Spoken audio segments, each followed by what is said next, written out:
ನಿನ್ನೆವರೆಗೂ ನಾವು ಎಲ್ಲ almost front ಫುಟಲ್ಲಿ ಎಲ್ಲ ಕವರ್ ಮಾಡ್ಕೊಂಡು ಬಂದ್ವಿ. ನಮ್ಮ ಬ್ಯಾಟಿಂಗ್ನ ಟೆಕ್ನಿಕ್ ಆಗಲಿ ಅಥವಾ ಬಯೋಮೆಕ್ನಿಕ್ಸ್ ಆಗಲಿ ಎಲ್ಲ ತಿಳ್ಕೊಳ್ತಾ ಬಂದ್ವಿ.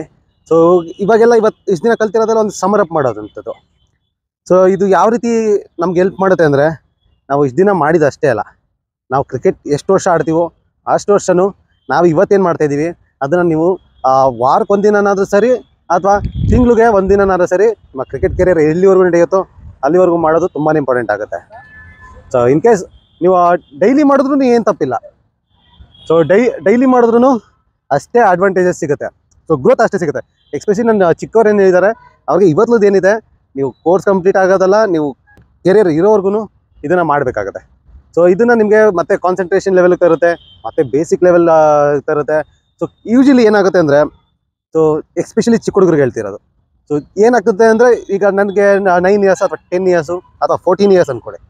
ಸೊ ಇವಾಗ ನನ್ನ ಬ್ಯಾಟಿಂಗ್ ಏನಿದೆ ಅದು ಹೋಗ್ತಾ ಹೋಗ್ತಾ ನಾವು ಹೇಗೆ ನಮ್ಮ ಹೈಟ್ ಆಗಲಿ ನಮ್ಮ ಸೈಜ್ ಆಗಲಿ ಸ್ವಲ್ಪ ಬೆಳೀತಾ ಹೋಗ್ತೀವೋ ಅದೇ ರೀತಿ ನಮ್ಮ ಬ್ಯಾಟಿಂಗ್ ಟೆಕ್ನಿಕಲ್ಲಿ ಚೇಂಜಸ್ ಆಗ್ತಾ ಇರುತ್ತೆ, ನಮಗೆ ಗೊತ್ತಿಲ್ಲದೆ ಆಗ್ತಿರುತ್ತೆ. ಸೊ ಇದನ್ನು ಜಾಸ್ತಿ ಜನ ಐಡೆಂಟಿಫೈ ಮಾಡೋಕ್ಕೆ ಹೋಗಲ್ಲ. ಸೊ ಯಾವಾಗ ಅಂಡರ್ 15ನಲ್ಲಿ ಎಷ್ಟು ಚೆನ್ನಾಗಿ ಆಡ್ತಿರ್ತಾರೋ, ಸೊ 19ನಲ್ಲೂ ಅದೇ ಟೆಕ್ನಿಕ್ ಇಟ್ಕೊಳ್ಳೋದು ಅಷ್ಟೇ ಇದಾಗುತ್ತೆ. ಇಲ್ಲಾಂದರೆ ನಮ್ಮ ಪರ್ಫಾರ್ಮೆನ್ಸ್ ಡೌನ್ ಆಗ್ತಾ ಹೋಗುತ್ತೆ. ಸೊ ಹೋಗ್ತಾ ಹೋಗ್ತಾ ಕಾಂಪಿಟೇಷನ್ ಜಾಸ್ತಿ ಆಗ್ತಾ ಇರುತ್ತಲ್ಲ, ಸೊ ನಮ್ಮ ಏನು ಬೇಸಿಕ್ ಏನಿದೆ ಅದು ಕೂಡ ಸ್ಟ್ರಾಂಗ್ ಆಗ್ತಾ ಹೋಗ್ಬೇಕಾಗುತ್ತೆ. ಸೊ ಅದಕ್ಕಾಗಿ ಸೊ ಮುಂದೇನು ಬ್ಯಾಟಿಂಗ್ ನಿಮಗೆ ಚೇಂಜ್ ಆಗಬಾರ್ದು. ನೆಸೆಸರಿ ನಿಮಗೆ ಬ್ಯಾಟ್ ಯಾವುದೋ ಕಡೆಯಿಂದ ಬರೋದು, ಎಲ್ಲೋ ಥರ ಮಿಸ್ ಆಗೋದು, ಅಥವಾ ಇದು ಸ್ಪೆಸಿಫಿಕ್ ಆಗಿ ನೀವು ಇದನ್ನು ಪರ್ಫೆಕ್ಟ್ ಮಾಡ್ಕೊಬಿಟ್ರೆ, ಅಥವಾ ನೀವು ಒಂದು ವರ್ಷ ಇದನ್ನು ಬಿಡದೆ ಆಡ್ತೀರಾ ಅಂತ ಅಂದ್ಕೊಳ್ಳಿ. ಸೊ ಈ ಬೇಸಿಕ್ ಅಟ್ಲೀಸ್ಟ್ ಇವತ್ತೆಂತ ಮಾಡ್ತಿದ್ದೀವಿ ಅದು. ಸೊ ನೀವು 2 ವರ್ಷ 3 ವರ್ಷ ಬಿಟ್ಟು ಮತ್ತೆ ಬ್ಯಾಟಿಂಗ್ ಮಾಡ್ತೀರಾ ಅಂದ್ರೂ ಕೂಡ ಅದೇ ರೀತಿ ಬರುತ್ತೆ, ಅದೇ ರೀತಿ ನಿಮ್ಮ ಬ್ಯಾಟಿಂಗ್ನ ಆಡ್ತೀರಾ. ಸೊ ಇದನ್ನು ತಲೆಯಲ್ಲಿ ಇಟ್ಕೊಳ್ಳಿ. ಸೊ ಇವತ್ತೇನು ಮಾಡ್ತಿದ್ದೀವಿ ಅಂದರೆ, ನಾವು top hand bottom hand two hands front foot back foot ಎಲ್ಲ ಮಾಡೋದಲ್ಲ ಅದೇ ರೀತಿ. ಸೊ ಇವಾಗ ನಾವೇನು ಮಾಡ್ತಿದ್ದೀವಿ ಅಂದರೆ, ಇದು ಎವ್ರಿ ವೀಕು ಅಥವಾ every month up to you. So every week ಮಾಡೋರಿಗೆ 10 ಟೈಮ್ಸ್ ಸಾಕಾಗುತ್ತೆ, ಎವ್ರಿ ಮಂತ್ ಮಾಡೋರಿಗೆ 100 ಟೈಮ್ಸ್ ಬೇಕಾಗುತ್ತೆ.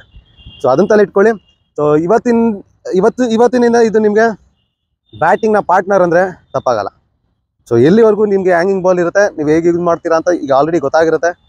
ಸೊ ಆ ರೀತಿ ಯೂಸ್ ಮಾಡ್ತಾ ಹೋಗಬೇಕಾಗುತ್ತೆ. ಸೊ ಇವತ್ತೇನು ಮಾಡೋಣ ಅಂದರೆ, ಎಲ್ಲ ಸಮರ್ ಅಪ್ ಏನು ಮಾಡಿದ್ದೀವಿ ಎಲ್ಲ ಮಾಡೋಣ. ಬಟ್ ಈ ಸಲ 100 ಬೇಡ, 10 ಟೈಮ್ಸು ಮಾಡೋದು, ಕರೆಕ್ಟಾಗಿ ಮಾಡೋದು ಇಂಪಾರ್ಟೆಂಟ್ ಆಗುತ್ತೆ.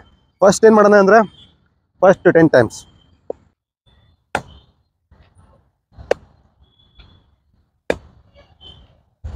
ಸೊ ಇದು 10 ಟೈಮ್ಸ್ ಆದಮೇಲೆ ಬಾಟಮ್ ಆ್ಯಂಡ್ 10 ಟೈಮ್ಸ್ ನೀಟಾಗಿ ಎತ್ತಬೇಕು, ಕಂಟ್ರೋಲ್ ಬೇಕು, ಕಂಟ್ರೋಲ್ ಬೇಕು, ಕಂಟ್ರೋಲ್. ಸೊ ಇದು 10 ಟೈಮ್ಸ್. ನೆಕ್ಸ್ಟ್ ಈಗ defence 10 times, front foot defence 10 times.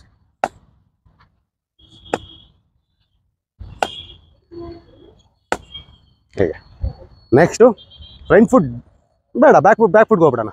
Back foot defence 10 times. Step by step ಆಗಿ ಟ್ರೈನ್ ಮಾಡ್ಕೊಳ್ಳೋದು ಒಳ್ಳೆಯದು. ಸ್ವಲ್ಪ ಡಿಸಿಪ್ಲಿನರಿ ಥಾಟ್ಸು ಬರುತ್ತೆ ನಿಮಗೆ. ಸೊ ಹೇಗಿದೆ ಹಾಗೆ ಫಾರ್ಮ್ ಮಾಡ್ಕೊಳ್ಳೋಣ. ಬ್ಯಾಕ್ ಫುಟ್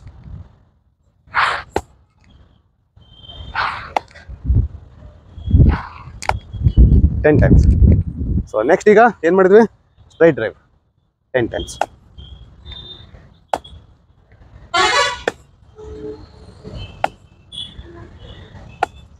ಸೊ ಇದು 10 ಟೈಮ್ಸ್. ಇನ್ನು ಬ್ಯಾಕ್ ಫುಟ್ ಡ್ರೈವ್ 10 ಟೈಮ್ಸ್.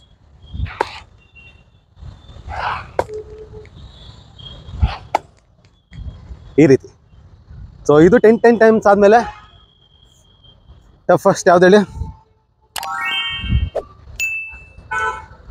ಒಂದು ಫ್ರಂಟ್ ಫುಡ್ಡು, ಒಂದು ಬ್ಯಾಕ್ ಫುಟ್, ಒಂದು ಫ್ರಂಟ್ ಫುಡ್ಡು, ಒಂದು ಬ್ಯಾಕ್, ಫ್ರಂಟ್ ಫುಡ್ಡು, ಒಂದು ಬ್ಯಾಕ್ ಫುಟ್. ಈ ಫ್ರಂಟ್ ಫುಟ್ ಮತ್ತು ಬ್ಯಾಕ್ ಫುಟ್ನ ವೀಕ್ಲಿ ಮಾಡೋರಿಗೆ 50 ಟೈಮ್ಸ್, ಮಂತ್ಲಿ ಮಾಡೋರಿಗೆ 500 ಟೈಮ್ಸ್. ಏಕೆಂದರೆ ನಮ್ಮ ಫುಟ್ ಮೂಮೆಂಟ್ ಏನಿದೆ ಇದಕ್ಕಿಂತ ಬೆಸ್ಟ್ ನಿಮಗೆ ಅದನ್ನು ಟೈಮ್ಗೆ ಹೋಗೋದು ಟೈಮಿಗೆ ಬರೋದನ್ನ ಕಲಿಸೋಕ್ಕೆ ಯಾವ ಡ್ರಿಲ್ಲಿನೂ ಸಾಧ್ಯ ಇಲ್ಲ. ಸೊ ಇದನ್ನು ಮಾತ್ರ ನಮ್ಮ ಬ್ಯಾಟಿಂಗ್ನ ಫುಟ್ ವರ್ಕ್ನ ಕನ್ಸಿಸ್ಟೆಂಟಾಗಿ ಅಷ್ಟೇ ಕ್ವಿಕ್ಕಾಗಿ ಇಟ್ಕೊಳ್ಳೋಕ್ಕೆ ನಮಗೆ ತುಂಬಾ ಹೆಲ್ಪ್ ಮಾಡುತ್ತೆ ಈ ಹ್ಯಾಂಗಿಂಗ್ ಬಾಲ್ ಡ್ರಿಲ್ಲು, ಎಸ್ಪೆಷಲಿ ಒಂದು ಫ್ರಂಟು ಒಂದು ಬ್ಯಾಕ್ ಮಾಡೋಂಥದ್ದು. ಸೊ ಇದನ್ನು ಎಷ್ಟು ಜಾಸ್ತಿ ಮಾಡ್ತೀವಿ ಅಷ್ಟು ನಮಗೆ ಕಾನ್ಸಂಟ್ರೇಷನ್ ಲೆವೆಲ್ ಕೂಡ ಜಾಸ್ತಿ ಆಗುತ್ತೆ. ನಾವು ಬಾಲ್ ವಾಚ್ ಮಾಡೋದು ತುಂಬ ಕ್ಲಿಯರಾಗಿ ನಾವು ಬಾಲ್ನ ನೋಡ್ಬೋದು, ಮತ್ತು ಟೈಮಿಂಗಲ್ಲಿ ಕೂಡ ತುಂಬಾ ಡಿಫ್ರೆನ್ಸ್ ಆಗುತ್ತೆ. ಸೊ ಇದನ್ನು ಆಗಲೇ ಹೇಳ್ದಂಗೆ ಸೊ 10 ಟೈಮ್ಸ್ ಮಾಡಿ ಇವತ್ತಿಗೆ ನೀವು ಮುಂದೆ ಫ್ಯೂಚರಲ್ಲಿ ವೀಕ್ಲಿ ಮಾಡಬೇಕಾ ಮಂತ್ಲಿ ಮಾಡಬೇಕಾ ನೀವು ಡಿಸೈಡ್ ಮಾಡ್ಕೊಂಡು ನೀವು ಮಾಡ್ಬೋದು ಅದನ್ನ. ಸೊ ನಾಳೆಯಿಂದ ಏನು ಮಾಡೋಣ ಅಂದರೆ ಬೇರೆ ಶಾರ್ಟ್ಗಳಿಗೆ ಹೋಗೋಣ. ಈಗ ನಮ್ಮ ಬಯೋಮೆಕ್ಯಾನಿಕ್ಸ್ ಏನಿದೆ, ನಮ್ಮ ಟೆಕ್ನಿಕ್ ಏನಿದೆ, ಆಲ್ರೆಡಿ ಒಂದು ಸ್ಟೇಜಿಗೆ ಬಂದಿರ್ತೀವಿ ನಾವು, ಗೊತ್ತಾಗಿರುತ್ತೆ ನಮ್ಮ ಸ್ಟ್ರೆಂತ್ ಏನು, ನಮ್ಮ ವೀಕ್ನೆಸ್ ಏನು, ಅದನ್ನು ನಾವು ಇಂಪ್ರೂವ್ ಮಾಡ್ತಾ ಹೋಗೋಣ, ಅದೇನು ತೊಂದರೆ ಇಲ್ಲ.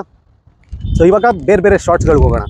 ಲೈಕ್ ನಾಳೆ ಫ್ರಂಟ್ ಫುಡ್ಡಲ್ಲಿ ಬೇರೆ ಶಾರ್ಟ್ ಕಲಿಯೋಣ, ಮತ್ತು ನಾಡಿದ್ದು ಬ್ಯಾಕ್ ಫುಡ್ಡಲ್ಲಿ ಇನ್ನೊಂದು ಬೇರೆ ಶಾರ್ಟ್ ಕಲಿಯೋಣ, ಕಟ್ಟು ಮತ್ತು ಡ್ರೈವ್ಸು ಬೇರೆ ಥರದೆಲ್ಲ ಕಲಿಯೋಣ. ಇದನ್ನು ಕಂಟಿನ್ಯೂ ಮಾಡೋದು ಮರಿಬೇಡಿ. ಮತ್ತೆ ನಾಳೆ ಸಿಗೋಣ.